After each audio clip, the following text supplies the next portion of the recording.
সালামু আলাইকুম সবাইকে। কেমন আছো তোমরা সবাই? ঈদের মোটামুটি বেশ কয়েকটা দিন পার হয়ে যাওয়ার পরেও অনেকের জন্যই কিন্তু ঈদটা কমপ্লিটলি এনজয় করতে পারছি না। আই গেস তোমরা অলরেডি বুঝতে পারছো যে আমি কাদের কথা মিন করছি।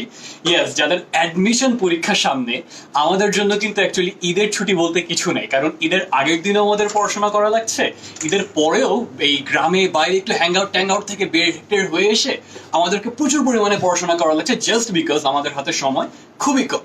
সো 10 মিনিট স্কুলের যে বিশেষ সিরিজ আমরা নিয়ে এসেছি ঈদের ঠিক পরপরই, উইচ ইজ আমরা বুয়েট কভার করলাম, আমরা মেডিকেল কভার করলাম, আমরা রুয়েট চুয়েটও কিন্তু আস্তে আস্তে কভার করে ফেলছি, এবং প্রত্যেক ইউনিভার্সিটি থেকেই একজন বিশেষ অতিথি আমরা নিয়ে আসছি আমাদের প্রত্যেকটা লাইফে, যে কিনা তোমাদেরকে খুব ক্লিয়ার করে বুঝিয়ে দিচ্ছে একদম শুরু থেকে শেষ পর্যন্ত যে আমাদের ওই পার্টিকুলার ইউনিভার্সিটিতে যদি আমরা ভর্তি হতে চাই আমাদের পড়াশোনা কিভাবে করতে হবে, কি কি বই পড়তে হবে, পরীক্ষা কিরকম, মৌখিক আসে নাকি নাই, এবং একদম লাস্ট অ্যাডমিশন প্রসেস পর্যন্ত। পাশাপাশি তোমাদের সাইড থেকে যত কোয়েশ্চেন আসে সেগুলোর অ্যান্সার তো থাকছে। তো সেরকমই আজকে আমাদের সাথে উপস্থিত আছেন এমন একজন অতিথি যিনি এসেছেন ঢাকা বিশ্ববিদ্যালয়ের চারুকলা ডিপার্টমেন্ট থেকে। সো আমি আমার সাইড থেকে আর কথা দেরি না করে তার কাছে চলে যাচ্ছি। Could you please introduce yourself? আসসালামু আলাইকুম, আমি Zakia Sultana, department of graphic design, Dhaka university থেকে বলছি। অ্যাবসলিউটলি। সো জাকিয়া, তোমার পড়াশোনা কেমন যাচ্ছে চারুকলা ডিপার্টমেন্টে? আসলে অনেক ভালো, এখানে আসলে বলার কিছুই নেই, পুরাটাই মানে আনন্দ, মানে খুবই ভালো একটা এডুকেশন সিস্টেম বা সবকিছুই বলবো। এখানে যারা আসলে ক্রিয়েটিভ কিছু নিয়ে যারা ক্যারিয়ার করতে চাও বা একটু ডিফারেন্ট কিছু করে ক্যারিয়ারটাকে করতে চাও, তারা এখানে আসলে আমার মনে হয় চোখ বন্ধ করে চারুকলা। আচ্ছা, আমি এরকম অনেক ধরনের কথাবার্তা শুনি যে চারুকলায় নাকি পুরাটাই হচ্ছে গিয়ে আঁকা আঁকি নিয়ে। সো তাদেরকে নাকি যেরকম বুয়েট মেডিকেল কিংবা ইঞ্জিনিয়ারিং মেডিকেল সেগমেন্ট গুলোতে যেরকম লাইনের পর লাইন মুখস্থ করতে হয়, ওই প্রেশারটা নাকি চারুকলাতে নেই। এটা কি আসলে সত্যি? না, আসলে ব্যাপারটা হলো যে এখানে মানে ইন্টারেস্টিং ব্যাপারগুলো, মানে এখানে ইন্টারেস্ট করে ক্রিয়েট করে আসলে আমাদেরকে পড়ানো হয়, বা প্র্যাকটিক্যাল শুধু যে আমরা পড়ে যাব, মানে সাবজেক্টিভ শুধু এই ব্যাপারটা না, এখানে প্র্যাকটিক্যালটাও আছে, এখানে প্র্যাকটিক্যালের ব্যাপারটা অনেক বেশি। সো আসলে এটা অনেক বেশি ভালো, ইন্টারেস্টিং হয় আর কি আমাদের জন্য। ওকে, সো আর থিওরিক্যাল পার্টটা আসলে এখানেও আছে। সো তোমার মানে নলেজের তো আসলে শেষ নেই, সো ওটাও লাগে। সো চারুকলা ডিপার্টমেন্টের আমাদের এখানে অবদানটা কোথায় সেটা যদি তোমরা বুঝতে চাও, আমাদের যে বিশেষ বিশেষ দিবসগুলো আছে, যে দিবসগুলোতে আমরা বেসিক্যালি ঢাকা ইউনিভার্সিটি টিএসসি এরিয়াগুলো দিকে একটু ঘুরতে যাই, ওইখানে গেলে কিন্তু আমরা অ্যাকচুয়ালি দেখতে পারি যে ওই পার্টিকুলার ডিপার্টমেন্টের স্টুডেন্টরা আসলে কতটা ক্রিয়েটিভ, কতটা ট্যালেন্টেড। সো এরকম একটা চমৎকার ট্যালেন্টেড ইনস্টিটিউশনের যদি অংশ হতে চাই, ডেফিনেটলি কিছু প্রসেসের মধ্যে দিয়ে আমাদেরকে কিন্তু যাওয়া লাগবে। সো সেই প্রসেসটারই একদম টপ টু বটম প্রিপারেশন থেকে শুরু করে পরীক্ষার হলে গিয়ে বসা পর্যন্ত কিভাবে কোন জিনিস আমরা কিভাবে প্রিপারেশন নিব, কিভাবে আমরা নিজেদের মধ্যে চর্চা করব, এবং কিভাবে আমরা মেন্টালি প্রিপেয়ার্ড থাকবো, ফিজিক্যালি প্রিপেয়ার্ড থাকবো, তার সবকিছু নিয়ে জাকি আজকে আমাদের সাথে কথা বলবে। সো তুমি কি একদম শুরু থেকে মনে করো একদম ফর্ম কালেকশনের ব্যাপারটা থেকে শুরু করে যদি একটু শুরু করতে, এবং আমাদের যারা লাইভের স্টুডেন্টরা আছে তাদেরকে যদি একটু হেল্প করতে আজকে প্লিজ। ওকে, আমি আসলে ফার্স্টেই যে কথাটা বলবো যে তোমরা যারা মানে ফার্স্টেই বললাম যে তোমরা যারা ক্রিয়েটিভ কিছু নিয়ে ক্যারিয়ার করতে চাও, তারা চোখ বন্ধ করে এখানে চলে আসো। আর যে যে ইয়েগুলো লাগবে সেগুলো আমি এখন তোমাদের পার্ট করে বলছি। আমি তার আগে একটু ইন্টারাপ্ট করে নিই জাকিয়া, তোমরা যারা যারা আমাদের সাথে লাইভে রাইট নাও আছো, তারা কোন জায়গা থেকে আমাদের লাইভ ক্লাসটি দেখছো তারা কিন্তু ঝটপট কমেন্ট করে ফেলো। ঢাকা থেকে হতে পারে, নরসিংদী থেকে হতে পারে, চিটাগাং থেকে হতে পারে, ডাজন্ট ম্যাটার, যেখান থেকে হয়ে থাকো না কেন এখনই কমেন্ট করে আমাদেরকে জানিয়ে দাও প্লিজ। ওকে, তো তোমাদেরকে আসলে এখানে ফাইন আর্টসে তোমাদের ভর্তি প্রসিডিওরটার আগে আমি একটা জিনিস বলিনি, সেটা হচ্ছে গিয়ে প্রত্যেকটা ভার্সিটিতে কিছু বিভাগ রয়েছে।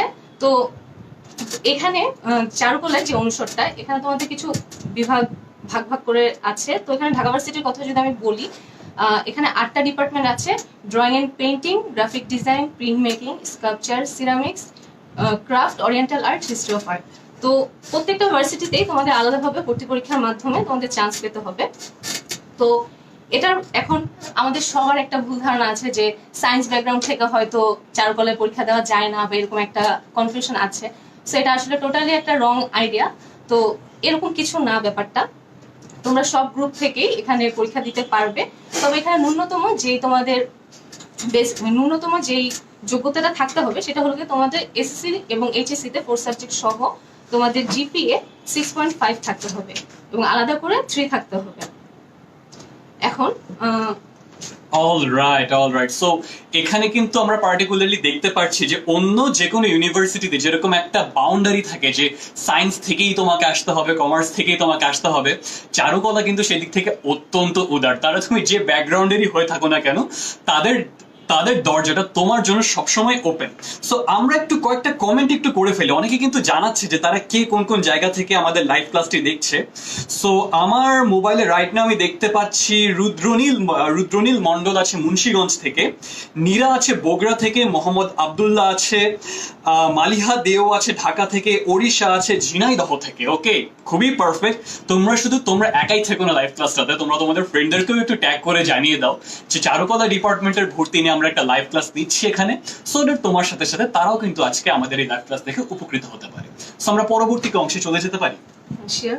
আচ্ছা, এখন এখানে হলো গিয়ে যে সবার কোশ্চেন যে আচ্ছা কিভাবে পরীক্ষাটা নেওয়া হয়। ওকে, তো এখানে হলো গিয়ে দুটা পার্টে পরীক্ষা হয়, একটা হচ্ছে গিয়ে লিখিত পার্ট আর একটা হচ্ছে গিয়ে ব্যবহারিক পার্ট। তো এখানে যেই রিটেন পার্টটা, এখানে 50 মার্কস থাকছে রিটেন পার্টে, আর প্র্যাকটিক্যাল পার্টে থাকছে 70 মার্কস। আর তোমাদের যে জিপিএটা এখান থেকে তোমাদের 80 মার্কস আসছে। তো এখানে টোটাল হলো গিয়ে 200 মার্কসে তোমাদের পরীক্ষাটা হচ্ছে।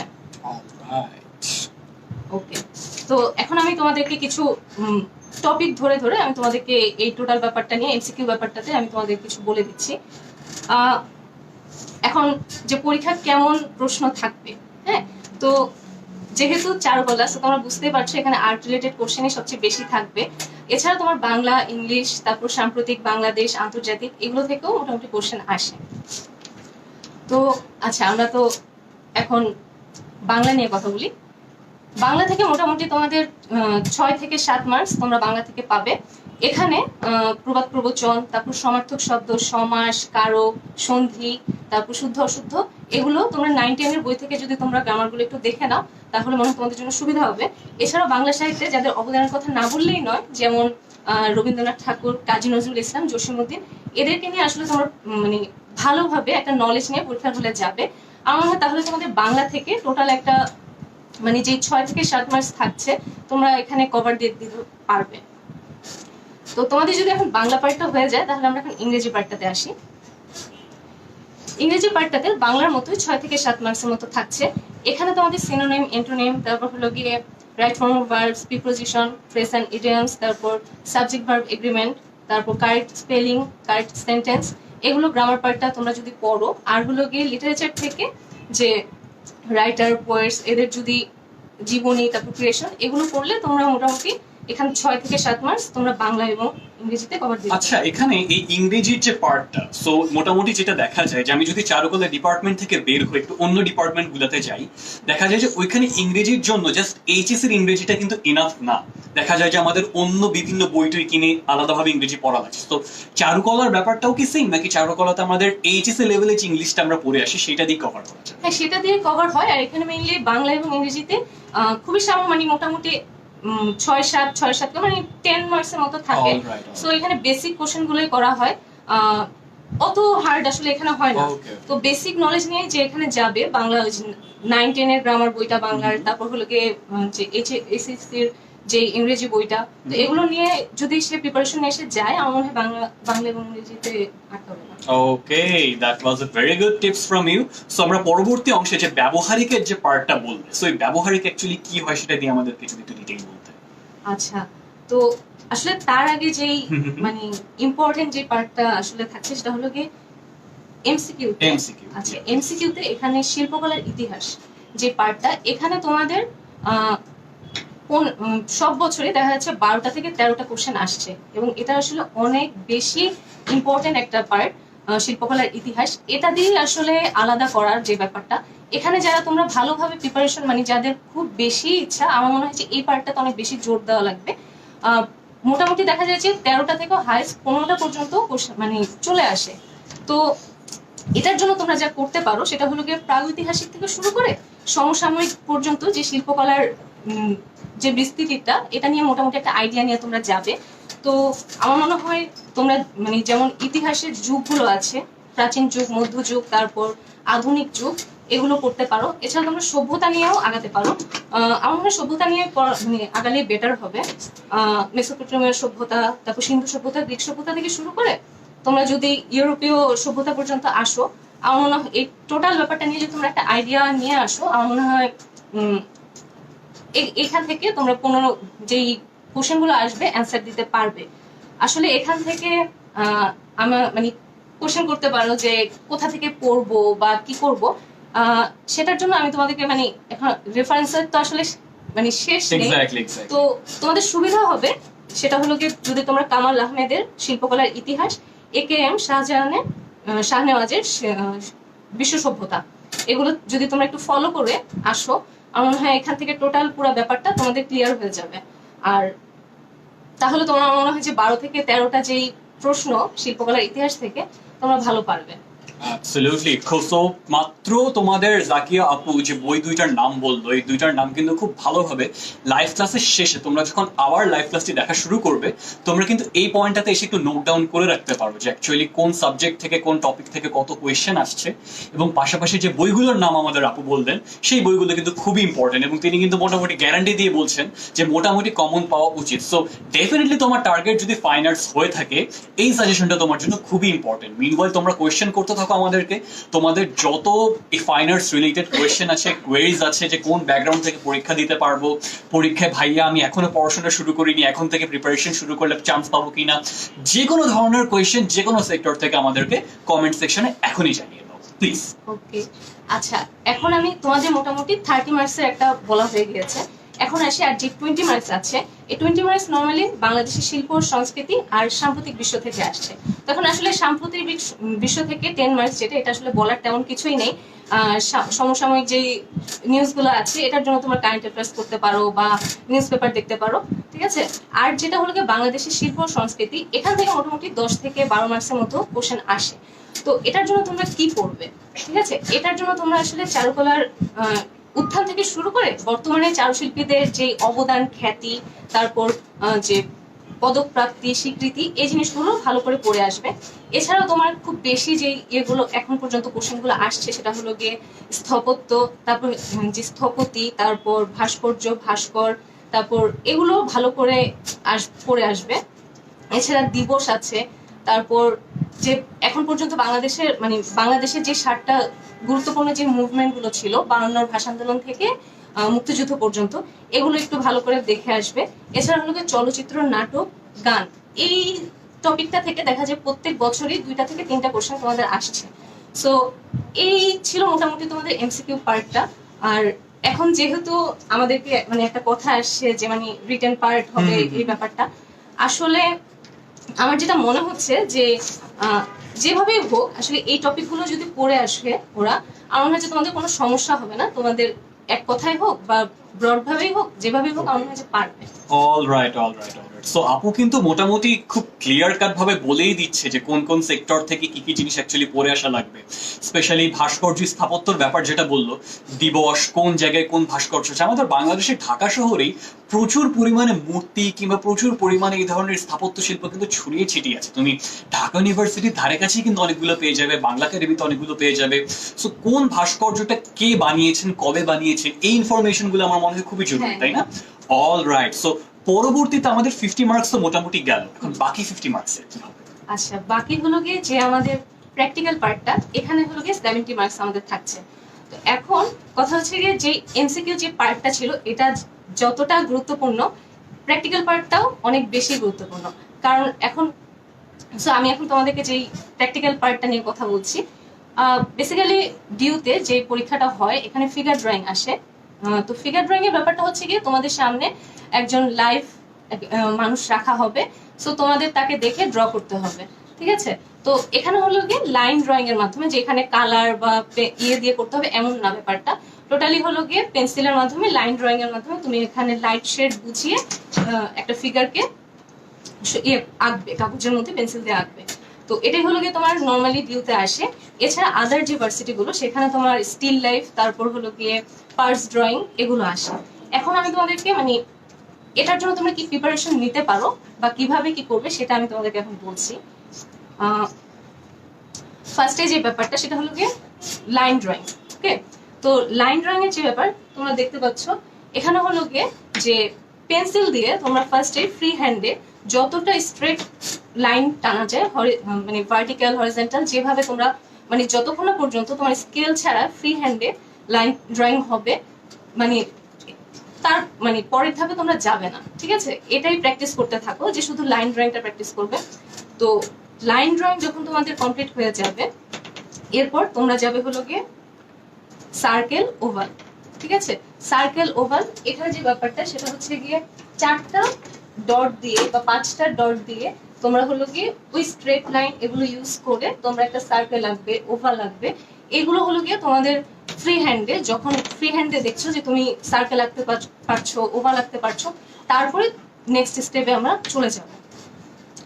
ওকে, নেক্সট স্টেপে যেটা হলো কি স্টিল লাইফ, যেটা আমি বললাম যে অনেক ভার্সিটিতেই তোমাদের কিন্তু আর্ট ড্রয়িং যে পার্টটা থাকে সেখানে কিন্তু স্টিল লাইফ পার্টটা আছে।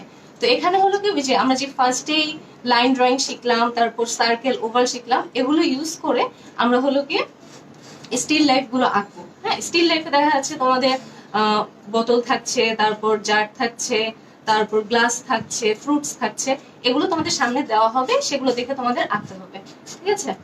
আর হলো গিয়ে এরপরে আর হলো গিয়ে পার্টস ড্রয়িং, যেটা হিউম্যান বডির যে হাত হতে পারে, পা হতে পারে, এগুলো তোমাদেরকে আঁকতে বলা হয়, এগুলো বিভিন্ন ভার্সিটিতে এগুলো আসে। এই ছিল মোটামুটি তোমাদের প্র্যাকটিক্যাল পার্টটাতে। আচ্ছা, মিনওয়াইল এখানে খুবই ইম্পর্টেন্ট একটা কোয়েশ্চেন যেটা আমি দেখতে পাচ্ছি, রুদ্রনীল মন্ডল সে আমাদেরকে প্রশ্ন করেছে যে এত তাড়াতাড়ি এত ভালো আর্ট শেখা কিভাবে সম্ভব। সো আমারও সেম কোয়েশ্চেনই, কারণ আমি যখন মনে করো এই স্কুল কলেজে যখন ড্রয়িং করতাম সবসময় আমি ফিডব্যাক পেয়েছি যে আমার আঁকা নাকি কাকের ঠ্যাং বকের ঠ্যাং। তো এখন এইরকম আমার মতো অবস্থা যাদের, কিন্তু আমরা মনে করো যারা ফাইন আর্টসে পড়তে চাই, তারা অ্যাকচুয়ালি কিভাবে প্রিপারেশন? আচ্ছা, সেটা আমি বললাম যে আসলে এখানে চেষ্টার তো কোনো শেষ নেই। আর তোমরা যারা আসলেই চাও, হ্যাঁ, যদি প্যাশন থাকে, অবশ্যই এটা সম্ভব। তোমরা এই যে ফার্স্ট আমি আপু তোমাদেরকে যেটা বললাম যে লাইন ড্রয়িং এর মাধ্যমে শুরু করো, লাইন ড্রয়িংটা তোমরা প্র্যাকটিস করতে থাকো। লাইন ড্রয়িং এ যখন পারফেক্ট হয়ে যাবে, লাইন ড্রয়িং এর একটা ব্যাপার যেটা হলো কি তোমাদের স্টার্ট পয়েন্ট এবং তোমাদের যে ফিনিশিং পয়েন্ট যেটা, এটা বোঝা যাবে না। হ্যাঁ, স্ট্রেট ভাবে এই লাইনটা যখন তোমাদের হয়ে যাবে, তার মানে হলো কি তোমার হাতটা কিন্তু ফ্রি হয়ে গেল, ঠিক আছে? এই যে আমরা যেমন বলি যে হ্যাঁ আমি আঁকতে পারছি না, কারণ আমাদের হাতটা কিন্তু ফ্রি না, এই কারণে আসলে আমরা পারছি না। তো আমাদের যখন হাতটা ফ্রি হয়ে যাবে, ফ্লেক্সিবল হয়ে যাবে, তখন কিন্তু আমি যেটাই চাচ্ছি সেটাই আঁকতে পারছি। হ্যাঁ, তো এভাবে হলো কি আমরা ফার্স্টে যেমন লাইন ড্রয়িং করবো, সার্কেল, ওভাল, এগুলো প্র্যাকটিস করতে করতে আমাদের আসলে হাতটা ফ্রি হয়ে যাবে। এরপরে আমরা যে স্টিল লাইফ দেখে আঁকবো। সো এখানে আসলে অতটাও কিন্তু টাফ না, যেমন বলছো যে হ্যাঁ একদমই পারি না, যদি ওভাবে শুরু করো আর অনেক বেশি প্র্যাকটিস করো, আর একটা লাইনের উপর 10টা করে লাইন দিবে, ঠিক আছে? এগুলো করলে দেখা যাবে যে মানে তোমার অনেক বেশি চলে আসবে, প্র্যাকটিস হয়ে যাবে। তো এর মাধ্যমে আমার মনে হয় যে সমস্যা হয়ে যাবে। অল রাইট, সো এইখানে আমি আরো বেশ কিছু কোয়েশ্চেন দেখতে পাচ্ছি যে আর্টস ব্যাকগ্রাউন্ড থাকাটা কি খুব বেশি জরুরি কিনা। এই কোয়েশ্চেনের অ্যান্সার কিন্তু অলরেডি আপু দিয়ে দিয়েছেন যে আর্টস ডিপার্টমেন্টে কিন্তু কোনো লিমিটেশন নেই যে তোমাকে অমুক ডিপার্টমেন্টেরই হতে হবে। তুমি সায়েন্স, কমার্স, আর্টস যে ডিপার্টমেন্টেরই হয়ে থাকো না কেন, তুমি এখানকার অ্যাডমিশন টেস্টের জন্য বসার উপযোগী। সেই সাথে সাথে নাফিজ ইমতিয়াজ হিমেল আমাদেরকে প্রশ্ন করেছে, ফাইন আর্টসে কি লিটারেচার ডিপার্টমেন্ট আছে? ফাইন আর্টস এর কোনো পার্টিকুলার ডিপার্টমেন্ট কি লিটারেচার নামে কি আছে এই টাইপের কিছু? এটা হলো হিস্ট্রি অফ আর্ট যে ডিপার্টমেন্টটা, এখানে আর কি আসলে এই ইয়েটা চাই। ওকে ওকে, পারফেক্ট। সো এখানে আমি একটা যে কোয়েশ্চেনটা ছিল যে আমাদের পুরো পরীক্ষাটার জন্য আমরা কত মিনিট সময় পাবো? আচ্ছা, এখানে হলো গিয়ে যেই মানে লিখিত পার্টটা এমসিকিউ, এখানে হলো গিয়ে 1 ঘন্টা, ঠিক আছে? 1 ঘন্টা থাকছে। আর হলো গিয়ে যেই প্র্যাকটিক্যাল যে পার্টটা, এখানে হলো গিয়ে থাকছে হলো গিয়ে 2 ঘন্টার মতো। 2 ঘন্টার মধ্যে তোমাকে এত কিছু মোটামুটি একে টেকে নিজেকে প্রুফ করতে হবে এতগুলো এক্সামিনের মধ্যে যে okay you are capable of getting in. Anyway, so হ্যাঁ প্লিজ। আচ্ছা, আর আমি যেটা মানে তোমাদের হিউম্যান বডি নিয়ে যে ব্যাপারটা ছিল, সেটা হলো গিয়ে যে ডিউতে যেই প্র্যাকটিক্যাল পার্টটাতে যে সাবজেক্ট দেওয়া থাকে, মোটামুটি তোমরা দেখতে পাচ্ছ যে এরকম একটা হিউম্যান বডি থাকবে, মানে তোমাদের সামনে বসে থাকবে, তাকে সে মানে দাঁড়িয়েও থাকতে পারে, বসেও থাকতে পারে, যে কোনো ভাবে থাকতে পারে। তো তোমরা তাকে হলো গিয়ে ড্র করতে হবে পেন্সিল দিয়েই। তো তোমরা 2B 4B এই দুইটা পেন্সিল নিয়ে যেতে পারো। এখানে হলো গিয়ে বেসিক্যালি স্কেচ বা এরকম টাইপের কিছু নেই, এখানে হলো গিয়ে তোমাদের লাইন ড্রয়িং এর মাধ্যমে তোমাদের এই যে ফিগারটা তোমরা যেটা দেখছো সেটাকে কাগজে হলো গিয়ে করতে হবে, ঠিক আছে? তো এখানে যেটা করবে যে টুবি দিয়ে ফার্স্টে পুরোটা ড্র করে নিবে, ড্র করে যে পার্সপেক্টিভ, তারপর এই জিনিসগুলো খেয়াল রেখে যে ঠিক আছে কিনা, প্রপোর্শন গুলা, যে ফেস মানে ফার্স্টে তোমরা মেপে নিবে, একটা ফার্স্টে স্ট্রেট লাইন নিবে, স্ট্রেট লাইন নিয়ে তারপর মাথা কতটুকু, তারপর সেই অনুযায়ী পুরো বডিটা কতটুকু, এরকম ভাগ করে নিয়ে তারপর আমার মনে হয় তোমাদের এটা সুবিধা হবে। এরপরে তোমরা এই যে যখন তোমাদের ফিগারটা নেমে যাবে, তারপর হলো কি তোমরা পেন্সিল দিয়ে যে 4B নিয়ে যাবে, তাহলে হবে কি তোমরা ওই যে লাইট এন্ড শেডের যে ব্যাপারটা সেটা করতে পারবে, যে যেই জায়গাগুলোতে একটু কার্ভ সেই জিনিসগুলো তোমরা ইয়ে করবে, ডার্ক করবে, তো এভাবে আমার মনে হয় তোমাদের জন্য ইজি হবে। সো এখান থেকে কিন্তু আমি তোমাদেরকে একটা জিনিস ডিরেক্টলি বলে দিতে পারি যে আমার মতো তোমরাও যারা কাকের ঠ্যাং বকের ঠ্যাং জেনারেলি অভ্যস্ত, এই যেরকম মানুষের ছবি আঁকতে বললে হাইয়েস্ট যে জিনিসটা আমি আঁকতে পারি সেটা হচ্ছে এইটা। সো আমার মতো অবস্থা যদি তোমার হয়ে থাকে, আমি তোমাকে এখনই বলবো যে ইনস্ট্যান্ট তোমার প্রিপারেশন নিতে কিন্তু আর দেরি করো না। আপুর দেওয়া সাজেশন অনুযায়ী কিন্তু তোমরা অলরেডি তোমাদের নেসেসারি প্রিপারেশন শুধুমাত্র আঁকাআঁকির মধ্যেই না, তোমাদের বেশ কিছু যেহেতু এমসিকিউর ব্যাপারটাও আছে, পড়াশোনা প্লাস আঁকাআঁকি দুইটার জন্য এখনই কোমর বেঁধে রেডি হয়ে যাও। মোর ওভার দ্যাট আমাদের 10 মিনিট স্কুলের আর্টস এর একটা ইউটিউব চ্যানেল কিন্তু আছে, যেখানে কিন্তু অলরেডি আপু যা যা বলেছেন যে এই আর্ট সেই আর্ট, ইভেন এত ধরনের আর্ট আপু আপনি বললেন যে আমার নিজের এখন মাথায় নেই যে কোন কোন আর্ট অ্যাকচুয়ালি আপনি পার্টিকুলারলি বলেছেন, বাট আই বিলিভ সকল ধরনের কেস নিয়ে কিন্তু আমাদের 10 মিনিট স্কুল আর্টস চ্যানেলে বেশ বড় রকমের লেসন দেওয়া আছে, যেখানে মনে করো তুমি অন্তিক মাহমুদ থেকে শুরু করে মোর্শেদ মিশু ভাইয়া, ঐশিক সাওয়াত ভাইয়া, অনেকেই কিন্তু তাদের দেওয়া লেসন দিয়ে গিয়েছেন। সো আমার মতন অবস্থায়, যে এরকম অবস্থা যদি তোমার হয়ে থাকে, আমার মনে হয় যে তুমি অলরেডি আমাদের সেই ইউটিউব চ্যানেলটা একবার ঢুমেরে এসে দেখতে পারো যে তোমার আঁকার হাত আমার চেয়ে আর একটু বেটার করা যায় কিনা। সো আপু, এই একটা কোয়েশ্চেন যেটা চলেই আসে সবসময়, সেটা হচ্ছে গিয়ে এই ফাইন আর্ট ডিপার্টমেন্টে অ্যাকচুয়ালি পড়াশোনাতে খরচটা কিরকম? কারণ অ্যাডমিশন টেস্টের ব্যাপার বলেন, অ্যাডমিশনের ব্যাপার বলেন, খরচ কিন্তু অনেক বড় একটা বিষয় আমাদের জন্য। সো আপনি যদি একটু ভেঙে ভেঙে বলতেন যে এখানকার অ্যাডমিশন ফিটা কত, তারপর পার ইয়ারে কি কি পরিমাণ কস্ট পড়ে, এভরিথিং। আচ্ছা, এখানে আসলে যেহেতু যে ভার্সিটি গুলো বলছি, এখানে টোটাল সরকারি এবং বেসরকারি মিলে টোটাল হলো গিয়ে 9টা ভার্সিটির মতো আছে আমাদের চারুকলার। তো 60টা হলো গিয়ে তোমাদের সরকারি।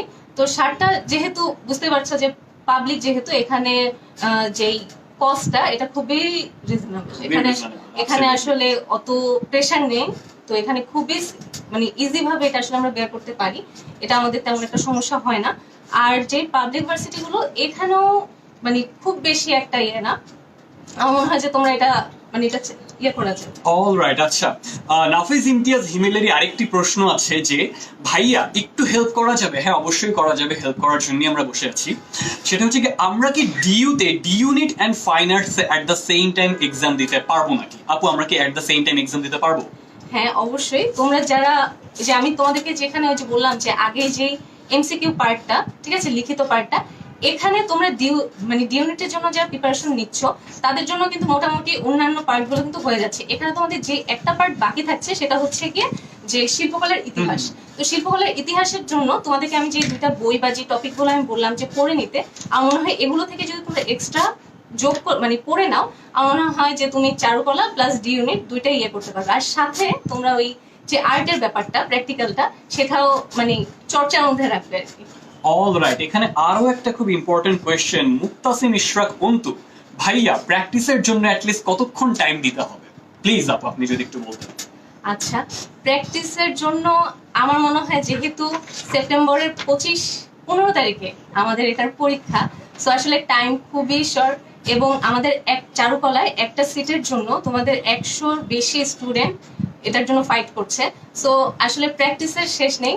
তোমরা যতটা সম্ভব, মানে ধরো তুমি বসে আছো, লাইন প্র্যাকটিস করো, ঠিক আছে, তুমি সার্কেল প্র্যাকটিস করো, ইভেন তোমাদের এই লাইন ড্রয়িং সার্কেল এটা তোমাদের পরীক্ষার আগ মুহূর্ত পর্যন্ত কিন্তু এটা করতে হবে, কারণ এটা জাস্ট বেসিক, এটা হাত ফ্রি করার জন্য। সো আসলে প্র্যাকটিসের কোনো আসলে আমার মনে হয় যে ইয়ে নেই, লিমিটেড। ওকে ওকে, পারফেক্ট। আচ্ছা আপু, এটা কিন্তু লাইভের শুরুতে অলরেডি আপু একবার বলে দিয়েছেন, তারপর আমি বেশ কিছু কোয়েশ্চেন এখানে দেখতে পাচ্ছি যে এমসিকিউটা নিয়ে আসলে সবাই একটু কনফিউজড, যে এমসিকিউর প্রিপারেশন আসলে কিভাবে নিলে একটু বেটার হয়। সো আপনি কি একটু কাইন্ডলি একবার রিপিট করবেন যে অ্যাকচুয়ালি কোন কোন সেক্টরগুলো কভার করলে আমরা মোটামুটি একটা স্ট্যান্ডার্ড মার্ক নিয়ে বের হতে পারবো অ্যাডমিশন হল থেকে? আচ্ছা, আমি তোমাদেরকে যেটা আগেই বললাম যে এমসিকিউর জন্য বাংলা ইংলিশ, হ্যাঁ এখান থেকে মোটামুটি 5 বা 6-7 এরকম করে মোটামুটি পরীক্ষায় আসে। তো তোমরা বাংলায় যে গ্রামার পার্ট গুলো ইম্পর্টেন্ট টপিক গুলো এগুলো দেখলে, সাহিত্য থেকে রবীন্দ্রনাথ ঠাকুর, কাজী নজরুল ইসলাম, জসীমউদ্দিন এদেরকে একটু ভালোভাবে গেলে এখান থেকে মোটামুটি কোশ্চেন পাবে তোমরা। এরপর যদি আমরা ইংরেজি পার্টটাতে যাই, এখানে গ্রামার পার্ট গুলো, তারপর লিটারেচার, এগুলো থেকে সামান্য খুবই বেসিক, এখান থেকে বাংলা ইংরেজি থেকে খুবই বেসিক কোশ্চেন আসে। এখানে সবচেয়ে বেশি ইম্পর্টেন্ট যে পার্টটা সেটা হলো শিল্পকলার ইতিহাস। আমি বারবার তোমাদেরকে এটা বলছি, শিল্পকলার ইতিহাস থেকে তোমাদের মানে ফাইট করার যে ব্যাপারটা এখানে, কারণ এখানে 12 থেকে 15 এবং হাইয়েস্ট গেলে মানে হাইয়েস্ট 15টা পর্যন্ত তোমাদের এখানে কিন্তু কোশ্চেন আসছে, ঠিক আছে? তো এই পার্টটা তোমাদের অনেক বেশি জোর দিয়ে পড়তে হবে। এখানে যে ব্যাপারটা যে তোমরা ওই সভ্যতাগুলো ভালো করে পড়বে, এখানে বেসিক্যালি যে কোশ্চেনগুলো আসে যে সাল কোথায়, তারপর লিখন রীতি কেমন ছিল, তারপর শাসন ব্যবস্থা, তারপর ভৌগোলিক বিশেষত্ব, এই ব্যাপারগুলো। আর শিল্পের যে প্রধান ধারাগুলো, হ্যাঁ যে পেইন্টিং, তারপর স্কাল্পচার, আর্কিটেকচার, এগুলো থেকে মেইনলি কোশ্চেনগুলো আসে। তো এগুলো যদি তোমরা পড়ো, আমার মনে হয় যে এই যে শিল্পকলার ইতিহাস, হ্যাঁ যে এইখানে তোমরা একটা বিশাল একটা মার্কস কিন্তু তোমরা নিতে পারছো। তো শিল্পকলার ইতিহাস এখান থেকে 20 মার্কস, এর মানে এখান থেকে তোমার যদি 15 মার্কস হয়ে যায়, আর বাংলা ইংলিশ এখান থেকে 15 মার্কস হয়ে গেলে তোমাদের মোটামুটি 30 মার্কস কিন্তু কভার হয়ে যায়। এরপরে হলো গিয়ে বাংলাদেশের শিল্প সংস্কৃতি, এখানে এই যে এখন পর্যন্ত যে ভাস্কর্য, তারপর হলো গিয়ে স্থাপত্যগুলো আছে, তারপর চারুকলার শুরু থেকে এখন পর্যন্ত যে শিল্পীরা আছে তাদের অবদান, তারপর স্বীকৃতি বা তাদের কি পদপ্রাপ্তি, এই জিনিসগুলো একটু পড়বে।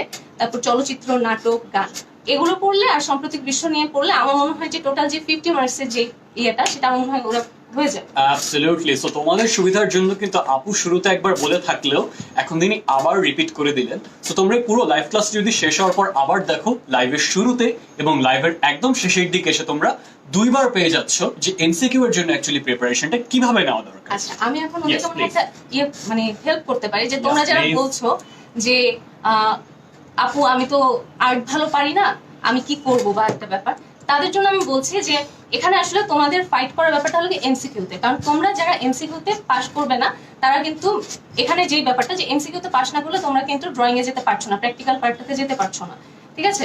তো এমসিকিউতে তোমরা যদি 50 মার্কসে 40 মার্কসের মতো যদি একটা বিশাল মানে একটা ভালো একটা মার্কস নিয়ে নিতে পারো, তারপরে ড্রয়িং এ যদি তোমরা যেই ব্যাপারগুলো আমি বললাম বেসিক এই জিনিসগুলো ট্রাই করো, এখন পর্যন্ত যেই মানে যে কয়দিন সময় আছে, আমার মনে হয় যে তোমরা মানে ভালো একটা পজিশন যেতে পারে। আর যারা হলো গিয়ে ড্রয়িং আগে থেকেই ভালো পারো, হ্যাঁ তাদের জন্য এটা অবশ্যই প্লাস পয়েন্ট যে হ্যাঁ তুমি আগে থেকেই ভালো আর্ট পারো। সো তোমাদেরকে বলবো যে তোমার সিটটা একদম করার জন্য তোমরা এমসিকিউ পার্টটাতে একটু জোর দাও, যেন তোমাকে মানে তুমি যেন কনফার্ম হয়ে যাও যে হ্যাঁ আমার চান্স নিশ্চিত। ওকে, অলরাইট জাকি আপু, আমরা লাইভের অলমোস্ট শেষ প্রান্তে চলে এসেছি। তো একদম সবার শেষে আমি একটা সেন্সিটিভ বিষয় নিয়ে আমি আপনার সাথে আলাপ করতে চাই, সেটা হচ্ছে গিয়ে ফাইন আর্টস কিংবা চারুকলার যে ব্যাপারটা। এখানে দেখা যায় যে আমাদের সমাজ বলেন কিংবা আমাদের সোসাইটি বলেন, এখানকার অ্যাডমিশনের ব্যাপারটা শুনলে তার একটু ভুরু কুচকে থাকে।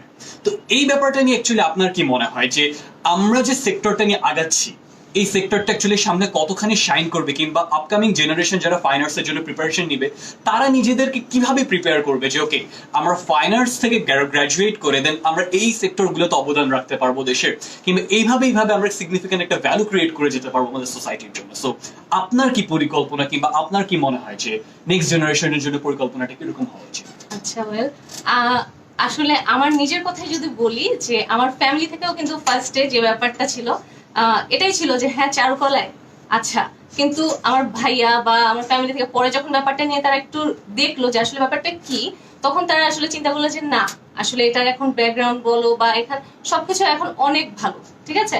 তো এখন আমি যেটা বলবো যে তোমরা যারা ফিউচার নিয়ে চিন্তা করছো বা কি হবে, তাদেরকে আমি একদম বলতে পারি যে তোমরা চোখ বন্ধ করে এখানে চলে আসতে পারো। কারণ এখানে তোমাদের আসলে কোনো প্রেশার মানে যেই আমরা যেটা বলি যে হ্যাঁ আমার এটা ভালো লাগে, হ্যাঁ ভালো লাগার কাজটাতে আসলে মানে আমার মনে হয় যে অনেক ভালো করা যায়।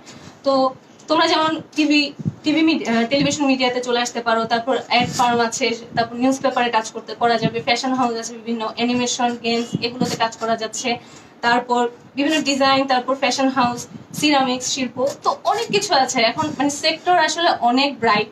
তো আমার মনে হয় ক্যারিয়ার নিয়ে অত চিন্তা করার এখন আসলে আর এটা নিয়ে আগে যেরকম চিন্তা করতো এখন এটার অনেক বেশি ব্রাইট একটা ইয়ে আছে। সো আমার মনে হয় এটা নিয়ে এখন আর আগের মতো এক্স্যাক্টলি। চিন্তা তো করার তোমরা কোনো কিছু নেই। অলরেডি দেখতে পাচ্ছ যে কতগুলো সেক্টর আপু বলে দিলেন, যে সেক্টর গুলোতে চাইলে তোমরা তোমাদের নিজেদের সামর্থ্য অনুযায়ী ভ্যালু ক্রিয়েট করতে পারো এবং সোসাইটিকে দেখিয়ে দিতে পারো যে তুমিও পারো সমাজের জন্য কিছু একটা করতে। So that's all for today. আপু আপনাকে অনেক অনেক ধন্যবাদ আমাদের 10 মিনিট স্কুলের স্টুডিওতে এসে চারুকলা ডিপার্টমেন্টের সকল ধরনের কনফিউশন দূর করে দেওয়ার জন্য। বন্ধুরা, তোমাদের তারপর যদি কোনো ধরনের কোনো কনফিউশন থেকে থাকে অবশ্যই আমাদের 10 মিনিট স্কুলের পেজ এসে সেটা ইনবক্স করতে পারো। এবং যেটা বললাম, আমার মতন ড্রয়িং এর অবস্থা যাদের এখনো, তারা এখনই 10 মিনিট স্কুল ইউটিউব চ্যানেলে চলে যাও, 10 মিনিট স্কুল আর্টস লিখে। সেখানে কিন্তু আমাদের ড্রয়িং এর উপর বিশেষ কোর্স বেশ কয়েকটা আছে, একটা না। সো আজকের মতো এখানেই থাকুক। আমি দোয়া করছি এবং আমরা আশা করছি যে তোমরা ফাইন আর্টস ডিপার্টমেন্টের প্রিপারেশনের জন্য আজকে থেকে কোমর বেঁধে লেগে পড়বে। থ্যাংক ইউ সবাইকে। আল্লাহ হাফেজ।